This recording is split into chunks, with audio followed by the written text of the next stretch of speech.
السلام علیکم دوستو، پچھلی ویڈیو میں ہم نے نبی پاک صلی اللہ علیہ وآلہ وسلم پر شروعاتی 2 ضروری وحی کے نزول کے بارے میں اور پہلے 4 اسلام لانے والے صحابہ کے بارے میں بات کی تھی۔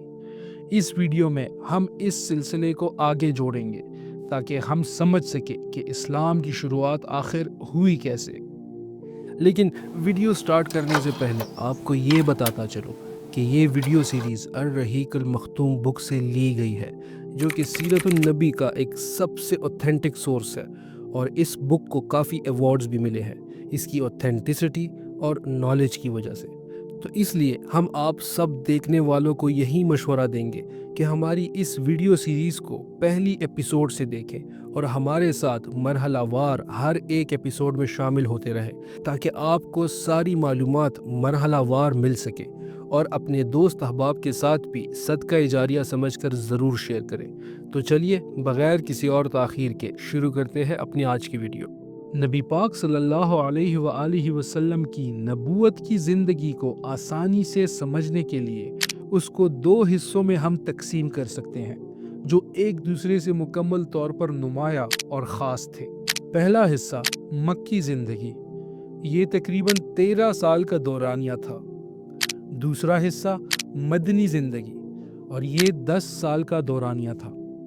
پھر ان میں سے ہر حصہ کئی مراحل پر مشتمل ہے، اور یہ مراحل بھی اپنی خصوصیت کے اعتبار سے ایک دوسرے سے مختلف اور ممتاز ہیں۔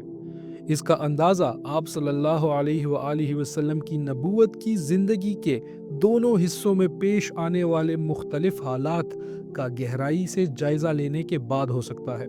مکی زندگی 3 مراحل پر مشتمل تھی۔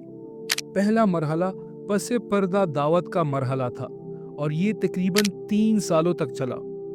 دوسرا مرحلہ اہل مکہ میں کھلم کھلا دعوت و تبلیغ کا مرحلہ تھا، اور یہ 4 سال سے شروع ہوا اور 10ویں سال تک چلا۔ تیسرا مرحلہ مکہ کے باہر اسلام کی دعوت کی مقبولیت اور پھیلاؤ کا مرحلہ تھا، اور یہ 10ویں سال سے شروع ہوا اور ہجرت مدینہ تک چلا۔ اب اسی طرح مدنی زندگی کے بھی مختلف مراحل تھے، لیکن اس کو ہم بعد میں تفصیل کے ساتھ بیان کریں گے۔ اب جیسا کہ ہم اپنی پچھلی ویڈیو میں مکی زندگی کے پہلے مرحلے کے اسی خفیہ دعوت کے 3 سالوں کے شروعاتی لمحات اور وحی کے نزول کے بارے میں بات کر رہے تھے، اور یہ بھی بتایا تھا کہ کون تھے وہ خوش قسمت صحابہ جنہوں نے پہل اسلام قبول کیا۔ ان میں حضرت خدیجہ رضی اللہ عنہا، حضرت ابو بکر صدیق رضی اللہ عنہ، حضرت علی رضی اللہ عنہ اور حضرت زید بن حارثہ رضی اللہ عنہ شامل ہیں۔ جب حضرت ابو بکر صدیق رضی اللہ عنہ اسلام تسلیم کر چکے، اس کے بعد وہ بھی تبلیغ میں سرگرم ہو گئے اور حق رسالت کی ادائیگی میں نبی پاک صلی اللہ علیہ وآلہ وسلم کا دایاں بازو بن گئے۔ وہ بڑے پاک دامن، پسندیدہ، نرم مزاج، شریف، دریا دل اور معزز تھے۔ عرب کے لوگوں کے نسب اور واقعات سب سے زیادہ جانتے تھے۔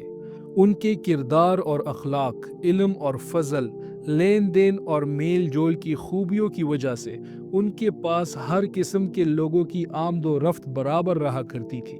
اب جس کو بھی وہ بھلا اور بھروسے کے لائق محسوس کرتے، اسے اسلام کی دعوت دے دیتے۔ اس طرح صحابہ کرام کی ایک جماعت نے ان کے ذریعے اسلام قبول کیا، جن میں سر فہرست حضرت عثمان رضی اللہ عنہ، حضرت زبیر رضی اللہ عنہ، عبد الرحمن بن عوف رضی اللہ عنہ، حضرت سعد بن ابی وقاص رضی اللہ عنہ اور حضرت طلحہ بن عبید اللہ رضی اللہ عنہ کے نام آتے ہیں۔ ان سب کو حضرت ابو بکر رضی اللہ عنہ نے اسلام کی حقیقت بیان کی اور انہیں نبی پاک صلی اللہ علیہ وآلہ وسلم کے پاس لے آئے، تو ان سب نے اسلام قبول کر لیا۔ شروع میں جو لوگ اسلام لائے ان میں حضرت بلال حبشی رضی اللہ عنہ بھی شامل ہے۔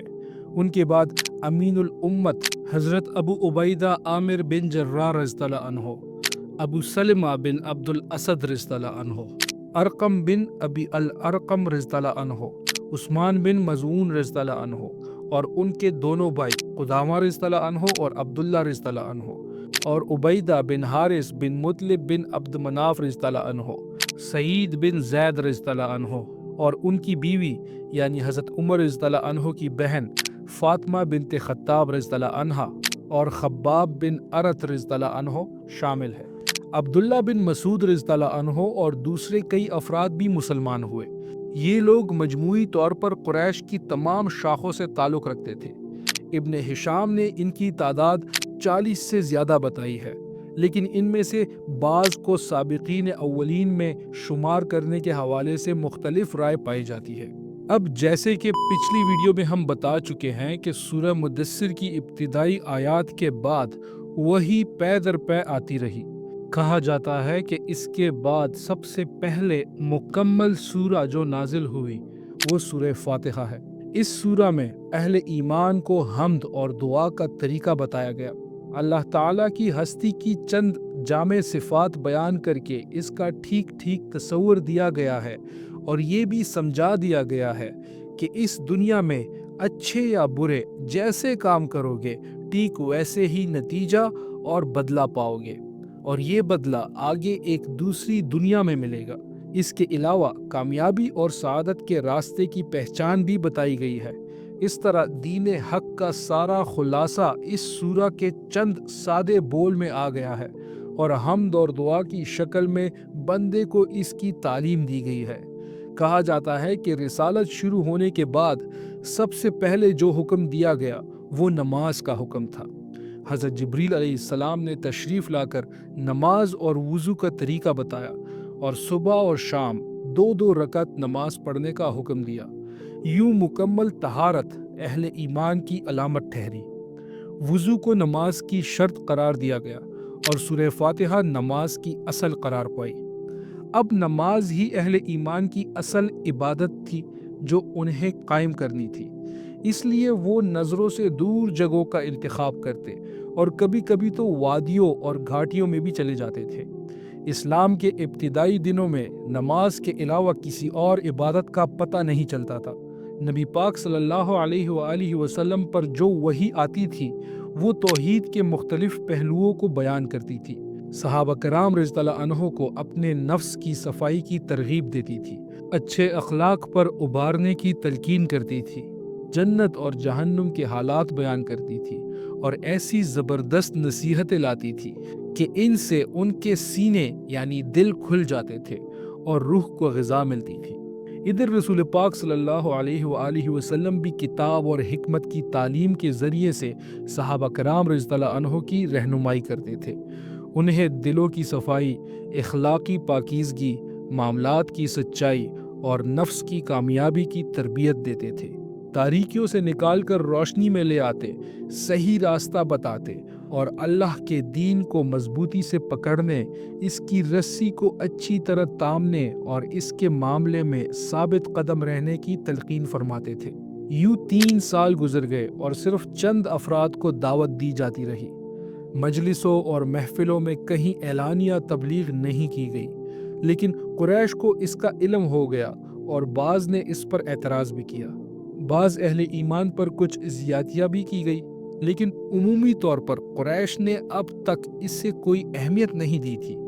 ادھر نبی پاک صلی اللہ علیہ وسلم نے بھی ان کے دین پر اس طرح کا کوئی سخت اعتراض نہیں کیا تھا، اور نہ ہی ان کے معبودوں کے بارے میں ان کو کوئی بات کہی تھی۔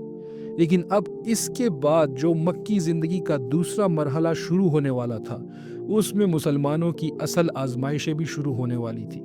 تو دوستو، اگلی ویڈیو میں ہم اس دور کا ذکر کریں گے جب آپ صلی اللہ علیہ وآلہ وسلم نے اسلام کی اعلانیہ تبلیغ شروع کی، اور پھر کس طرح انہیں مشکلیں اٹھانی پڑی، جو کہ مکی زندگی کا دوسرا مرحلہ تھا۔ تو تب تک کے لیے ہمیں اجازت دیجیے۔ اللہ حافظ۔